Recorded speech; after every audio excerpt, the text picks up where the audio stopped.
the question of what privileges might American Christians need to give up in order to maintain a healthy liberal democracy? I think that's a good question.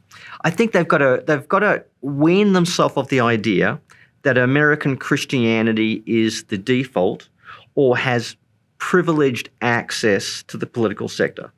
Now, I don't know whether you've noticed this, but a lot of politicians like to finish their speeches or their talks by saying, "And God bless America," which adds a little bit of civil religion, to the political discourse.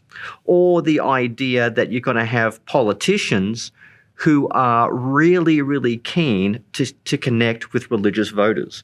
As the religious demographic decreases, and this is happening in Australia, it's happening in America. In fact, today I just found out for the first time that the number of Christians in the UK are less than 50% of the population now. And that means politicians are going to have less need or less urgency to connect with faith voters. So you've got to accept that religion may no longer be part of the polite polity of political discourse, and you're going to have less politicians wanting to suck up to you to get your vote if the size of that demographic goes away. And that's something we've got to accept in the future and wrestle with. And maybe that's not entirely a bad thing, because it means the business of faith and the business of politics don't get cross-contaminated. And we can follow Jesus in our country, in this great nation, irrespective of who's in power, whether it's a Muslim, a Buddhist, a Christian, an Episcopalian, or a Methodist, or whoever is in charge. We can do our best to be citizens of the kingdom of Christ.